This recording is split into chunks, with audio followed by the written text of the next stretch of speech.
Bye-bye og sa tanang mga naminaw karon. I'm Liz, 26 years old, living somewhere in Cebu. Seems like everything is still fresh in my heart and in my mind. I'm not good in writing stories, sorry, pero I hope masabtan na ninyo. I was 4th year high school the time when I met Dan. Classmate me pag high school since I was a transferee back then. Nag-school ko here in Cebu, but ni-transfer ko pagka 4th year high school sa province sa Camotes.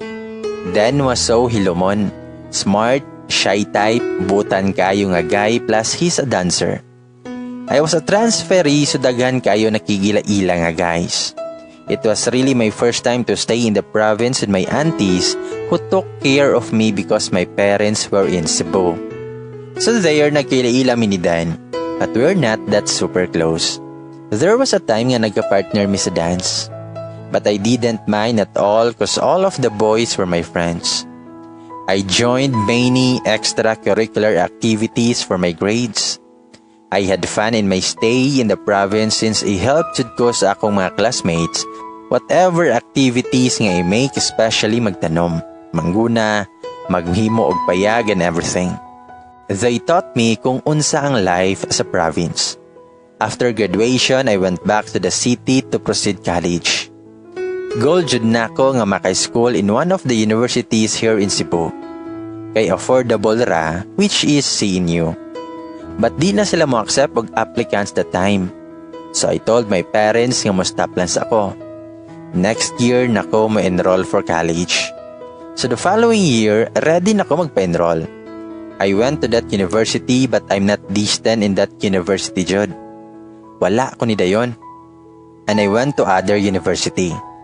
I took up education. O pagka second year college na ako, nagka-communicate migbalik ni Dan. Still shy type gyapon kay siya the way siya mo text. Nangumusta ni ask if unsa nga course akong gitake. We are asking random questions until niabot na sa time nga ni ask siya about love life. So I told him that I was single and he's in a complicated relationship. The following days, he told me that he broke up with his girlfriend kay mo smoke daw. Di maminaw niya. And so many conversations pa until ni-confess siya nga crush ko niya since high school pa daw. Love at first sight kumbaga. Graduation sa high school is mo confess daw kuno siya nako. But nakulbaan siya ang nakahibaw na lang siya nga nakauli na kog Cebu. And when he tried to contact me, dili daw ko makontak. Nakakuha sa siya og scholarship sa Leyte so dito siya nag-school. So pila ka man sang nilabay, nagkauyab jud me. LDR because sa Cebu ko nag-college og siya kay sa Leyte. LDR was very hard mga besh, pero laban lang. Sige mig-away kay saming duha busy din wala mi time sa sagusa. But still we trusted each other. Always when me mag-away but there's no third party involved. There came a time nga makig-break na ko kay kapoy ang LDR but di siya masugot. Mo-attempt siya og suicide so di na lang ko makig-break. Yes, there were challenges but love kept us going. Until ni-graduate na siya og college. He then decided to be here in Cebu to find a job and to be with me. We were so happy. He's an executive officer and I'm a teacher. Favorite place to lag and dating place is in SM. Favorite food is takoyaki. Every weekend nami sa SM. Mag-play sa Bibot, tuyok-tuyok sa SM, kaon, palit og school materials. I love him so much and I couldn't ask for more. He treated me as his wife. He knows my favorites and all. My family, relatives, or friends knew about us. Murag kasal na lang ang kulang. We were slowly growing together. We were slowly achieving our goals. We were even planning out for us. We were so happy back then. Not until July 2019. Nikalit lang siya og kasuko nako. I texted him on his birthday but nasuko siya. I was asking on how are we going to spend his birthday but he got angry with me. Dili daw me mag-celebrate. So I asked him what happened. Busy daw siya. The two of us were very busy sa mga paperworks, so wala na ko nagmind siyang sapot, and I'm very confident ka maokay rami. No relationship is perfect. As much as we want it to be perfect, it will never be. Sometimes there will be conflict. Sometimes there will be problems. We always give time to sort things out and maokay na dayon me. This past few months, kay wala na kayo may banding every weekend, kay busy jud daw siya sa work. Always rajud ko musabot and never ko nagduda niya. I gave my 100% trust niya. Then one night, I received a message from a girl. Itago lang sa nato siya sa pangalan nga Jane. Giingnan ko niya nga my boyfriend is having an affair with his office mate. Mingon si Jane, nga hi Miss Liz, sure then is your boyfriend, right? Mitubag ko yes, ug nangutana ko nga no. Nangutana siya, are you still together? Siyempre mitubag ko yes. Then nangutana ko kinsa siya. Mitubag siya, nga I'm Jane, his office mate. I've heard you're in a long-term relationship. 7 years, right? Are you planning to get married? Mitubag ko, nga nice to know you, miss. Yes, we're planning since dugay na kayo me and then already asked me if musugot na ba ko. So I said yes. Mitubag si Jane, nga honestly, miss, Sir Dan and my friend are dating. They are having an affair without you knowing. And since kahibaw ko nga soon to be wife si Sir, that's why I have this courage to talk to you. Na-confuse ko, gahilak na ko. Mixed emotions, so ako siyang giingnan. Nga thanks for telling me. I'll talk to him. We are planning ni Jane nga mag-talk me in person for me to know the whole story. Wala pa ko ni-open ni Dan sa ko naibawan. That evening, sige lang ko gihilak until nakatulog ko. I have a class the next day, so Jane and I have decided to meet after my class in one of the restaurants sa Banilad.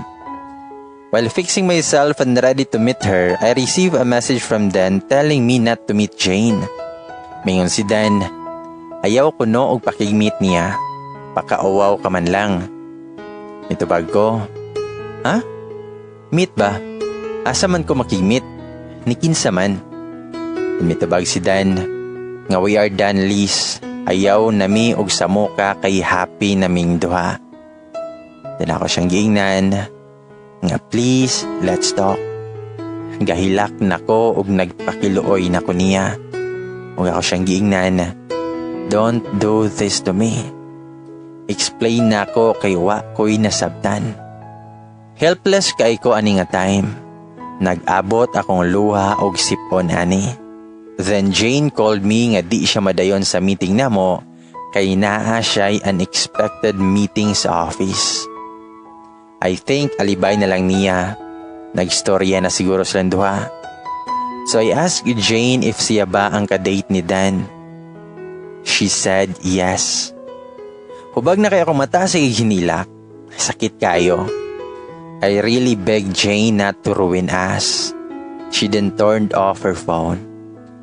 I really lost all my control. I begged them to explain what's happening but wala na jud ko'y nabuhat kay gi-turn off na nila ilang phones. Little did I know nga sila na jud ay ni Jane. Pag-birthday ni Dan, mao di ay nasuko siya nako kay nag-date di ay sila ni Jane. Kay bawo jud ko sa mga favorite foods ni Dan. Di ka na siya mukha og pizza.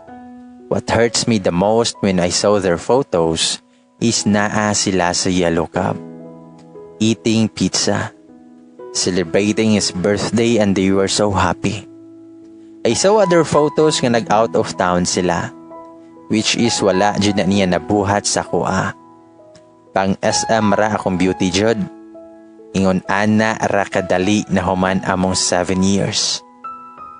It's basically the idea that long-term couples will fall into a sort of relationship slump around the 7-year mark. One may start to feel restless. They might start questioning their feelings. And there's a tendency to feel less satisfied in the relationship as a whole. They say if couples happen to beat the 7-year each, they would be stronger than ever. but not all can surpass it, including us. 7 years and 7 months, never I imagined that this would come to an end. I was so confident that we can survive every challenge that will test our relationship. So then, how could you do this to me? How could you disregard instantly the person who has helped you and everything? You broke up with me without any reason at all. You left me shattered. You did not even give me the closure I deserve. Did you ever think of me while you are flirting with someone else? Did you ever think of my family who accepted you wholeheartedly? I'm sorry I was not good enough. I was with you all the way. From nothing to everything. From nobody to somebody. Every challenge, problem, milestone, I was with you. Maybe my only role in your life was to love you when you had nothing. That's why when you already had everything, you left me. How did this happen? I tried so hard to convince you that our relationship is worth fighting for. But you've already made up your mind. I completely lost the fight even before it started. My heart is aching that even though crying can stop what's hurting inside. I deserve to know the whole truth. I deserve answers to my questions. I deserve an explanation. And I deserve a closure. And just so you know, ipakadungog ka ani, papasgan. Naguol sa to siya sa imong gibuhat na ako. Gitreat manunta kaniya og sakto. He trusted you. But you broke me into pieces. To Jane, I don't know how you deal with guilt each day. How could you sleep peacefully at night knowing you're the reason of someone else's heartbreak? You knew from the start that he's in a relationship. He's soon to be married but you chose to be selfish. Happy ka, girl? You took advantage of us. You will never have a peace of mind. I swear. What he is now is a product of my hard work and patience. Enjoy the man I built for 7 years and 7 months. Karma will never lose an address. Dari na lang ko to mga besh. Thank you kayo sa pagpaminaw. Hope you learned something. Hoping that one day I will meet someone who will understand my story and protect me because you don't want me to suffer the same pain again.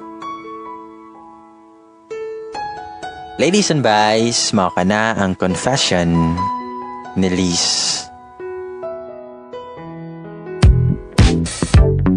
O garon ladies and boys, atong basahon ang mga pipila sa inyohang mga comments, reactions o inyohang mga shoutouts. Una atong basahon ng mga nag-react, nag-comment sa confession nga nganong dili na dapat makigbalik sa ex. Ingon si Maria nga mo against sud ako pero tinuod man tananing nimbarok na reason. Ala sige padayon tag move on. Hi to you there. Rona Morillo, not all my exes, my ex was my husband now. Hi to you.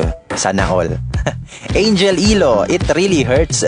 Chris VC, thank you sender. Joy Dimos, thank you so much sender. Now I felt relief in your confession. Hi pod kang Mary Ann Mendez. Para nako depende na sa sitwasyon kaya kung ba na ex na ko, he's my first love, my first heartbreak and now my forever. So pilian lang jud ang tawo nga agay hatagan og chance. Bitaw. Mary Ann Mendez, salamat. Og hi pod kang Tahong Mila, salamat kayo sa imong pagpaminaw. And also pod kang Jolina Umapoy. Paktay na mo balik pagod ko. Aizime Aba, big correct. Catherine Lindayaw, true. 50-50% or 50-50 ang life. Michelle Dumaog, hi. Salamat kayo sa imong pagpaminaw. Og sa tanang mga nagsuporta og kanunay nga naminaw, og sa mga dili mo skip og ads, daghang salamat kaayo ninyong tanan. Hangtod sa sunod higayon na lang. Ako si Bay Gamay maingon og amping mong tanan. And love ya.